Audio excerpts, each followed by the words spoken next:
አቶ አምናን በሚገርምና በሚያስደነግጥ ሁኔታ ተቆጣና ብሌን ከጓደኛው ጋር ስታወራ በቅናት አበደ።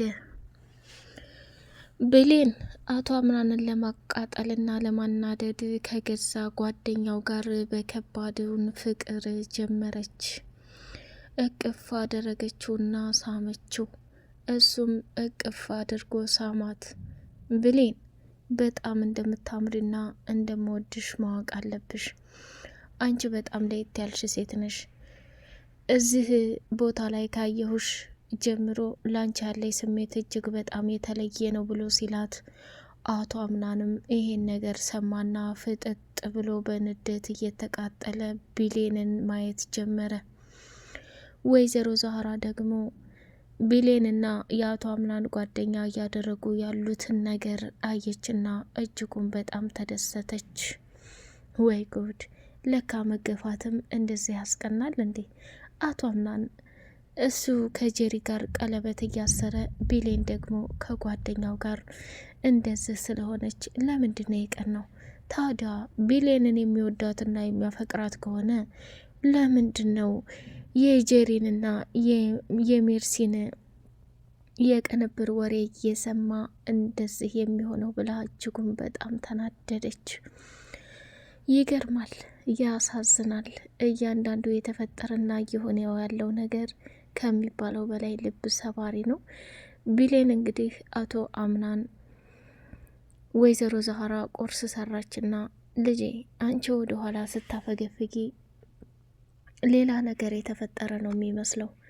ሁሌ እውነትን ለማውጣት ወደፊት መጋፈጥ እንጂ ወደ ኋላ ማፈግፈግ የለብሽም ብላ እንግዲህ ወይዘሮ ዛህራ ብሌንን እንደ እናት እየመከረቻትና እየተቆጣቻት ትገኛለች። ብሌንም በጣም ከፍቷትና በጣም ተናዳ እንግዲህ ተቀምጣ ደም እንባ እያለቀሰች ነበረ። አሁን ለማንኛውም ወደዛ አትበይ፣ ቁርስ ሰርተን ጨርሰናል። ሁሉም ቁርስ እንዲበሉ መጥራት አለብሽ አለቻት።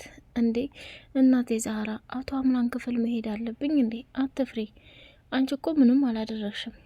መድኃኒቱን የቀየርሽው አንቺ እስካልሆንሽ ድረስ ምንም የሚያጨናንቅሽ ነገር የለም የኔ ልጅ። አሁን ላይ አቶ አምናን ስሜታዊ ሆኖ እንጂ ሁሉንም ነገር ሲያውቀውና ይሄን ነገር አንቺ እንዳላደረግሽው ሲረዳ ራሱ መጥቶ ይቅር ይልሻል አለቻትና እሺ እናቴ ብላ ብሌንም ወደ አምናን መኝታ ክፍል ቆርቆሯ ስትገባ ጄሪ ብድግ አለችና አቶ አምናንን ሸፈን አድርጋ ቁርስ ደርሷል ኑ ቶሎ ብላ ስትል አቶ አምናንም ከተኛበት ተነሳና ቆይ አንቺ የባለ ትዳሮች መኝታ ቤት ምን ትሰሪያለሽ?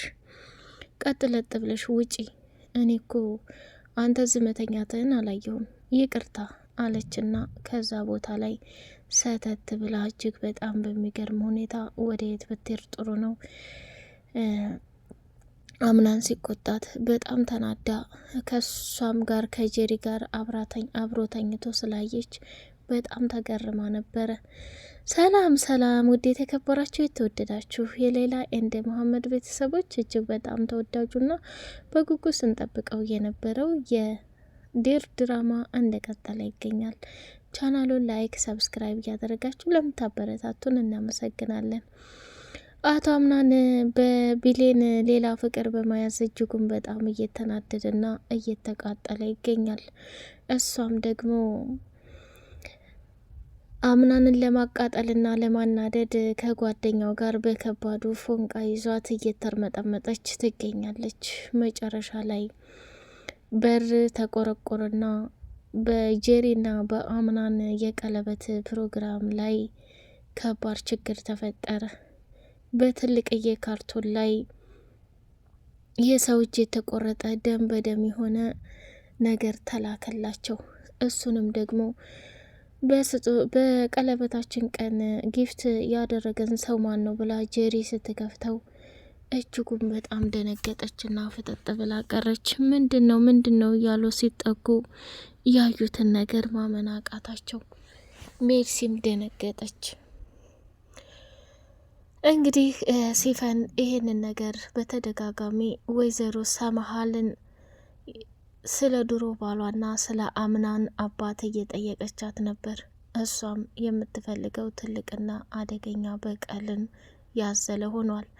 አቶ አምናን ቤተሰቦቹን ሰበሰበና ስሙ ቤተሰብ፣ መጀመሪያ ቢሌን ማዳመጥ ያለብሽ ነገር ዛሬ ማታ የኔና የጄሪ የቀለበት ፕሮግራም ስለሆነ ቤቱም ይዘጋጅ፣ እንዲሁም ደግሞ ምግብም የተለየም ነገር ሰራሩ ብሎ አዘዘ። እሺ አቶ አምናን ብላ መልሷን ሰጠች። ይሄ ነገር በመፈጸሙ በጣም አዝናለች። ራሷን መቆጣጠር አቅቷታል። እንዴት እንደዚህ ሊያደርግ ይችላል? አቶ አምናን እውነት በዚህ ሀሳቡ ወስኖ ነው እንዲህ ያለች በጣም ግራ መጋባት ጀመረች። መጨረሻ ላይ እንግዲህ አቶ አምናን ጓደኛውን ጠራና ጓደኛዬ፣ እናቴ አሁን ላይ በከባድ ህመም ነው ያለችው። እኔ ግርግር በፍጹም አልፈልግም፣ ግን ወደድክም ጠላህም እያንዳንዱ የተፈጠረው ነገር ዋጋ ያስከፍላል። ስለዚህ ዛሬ ላይ ትልቅ ሰርፕራይዝ ይኖረኛል ብሎ አለው። ሰርፕራይዝ ምንድን ነው ብሎ ሲለው ቀለበት ላስር። እንዲያ ምናን አንተ በህይወት ሰው ትወዳለህ እንዴ? አንተ በህይወት ሰው ታፈቅራለህ እንዴ? ብሎ ሲለው እውነትን ነው፣ ለሁላችሁም ከባድ ጥያቄ ነው የሆነባችሁ። እኔ በህይወቴ ሰውን አላፈቅርም፣ ሰውንም አልወድ ነው የሚመስላችሁ።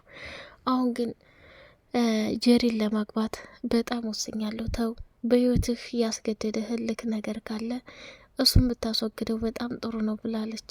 አይ የማይመለከትህን ነገር አትጠይቅ፣ ከጎኔ መሆን አለብህ።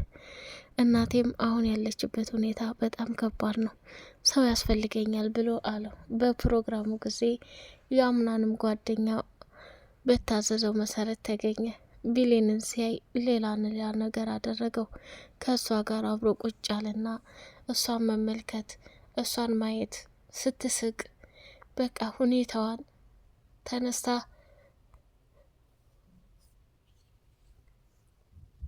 ተነስታ ስትጨፍር ስታስተናግድ እሷን ማየት ሆነ ስራው። አቶ አምናን ጓደኛውን እያየ ይቃጠላል። ብሌንም ደግሞ ከሱ ጋር ፊት ለፊት እየተያየች መናደድና መቃጠል ስሜት ይታይባቸዋል። መጨረሻ ላይ ብሌንም ስትጨፍር ይህ የአምናን ጓደኛ አብሯት ጨፈረ። አቅፎ ሲስማት እጅጉን በጣም ደነገጠችና ፈጠጠች። ያሳዝናል። የቢሌን መጨረሻ ይሄ ነው ብሎ ስላሰበ ወይዘሮ ዛህራ ደግሞ የአምናንን ጓደኛ ከቢሌን ጋር ስታየው የተለየ ስሜት እንዳለው ተረዳችና ለማሟሟቅ ጭፈራዋን ቀጠለች። አምናንም በወይዘሮ ዛህራ ጭፈራ እየተገረመና እየተሳሳቁ ነበረ።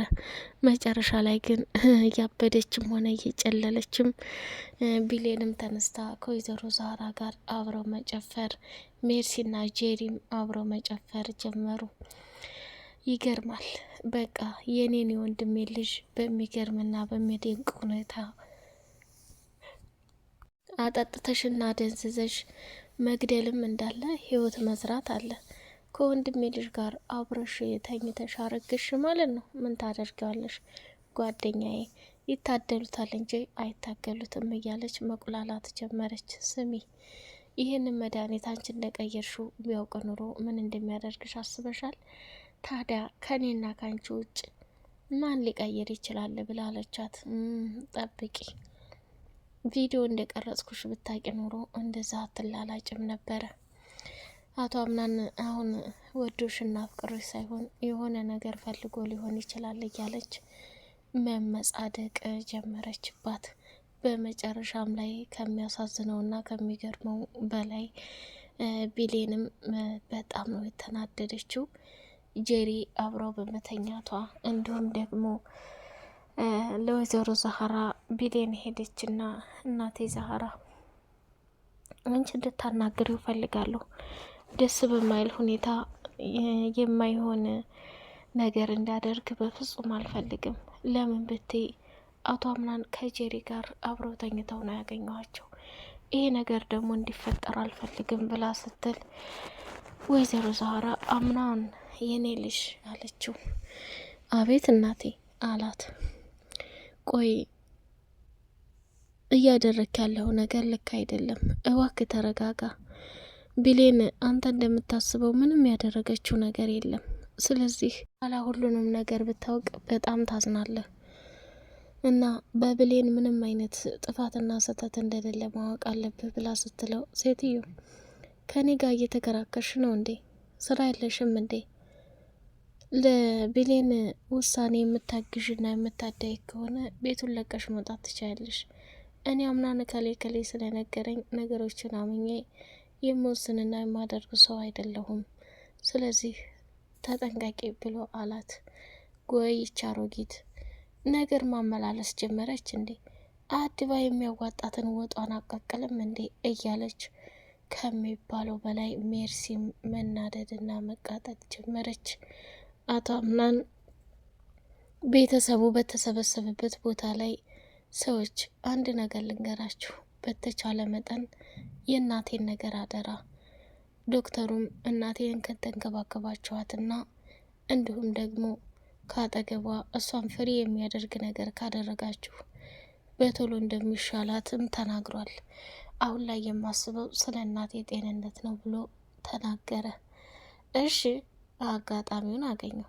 አሁን ወይዘሮ ሰመሃል ድፍት እንድት ነው የማደርግሽ፣ ወደድሽም ጠላሽም የእውነታው ጊዜ ደርሷል ብላ ሜርሲን ብቻዋን ማውራት ጀመረች።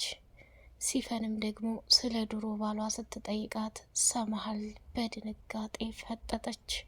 መልከት ጀመረች። ሲፈን ከአሁን በኋላ ስለ ድሮ ባሌ በስተትም አንስተሽ እንድትጠይቅኝ አልፈልግም። እሺ ወይዘሮ ሰመሃል፣ እኔ እኮ ለትውስታ ያህል እንዲረዳሽ ስለፈለግኩ እንጂ የምትጠየውን ነገር ማንሳት ፈልጌ አልነበረም።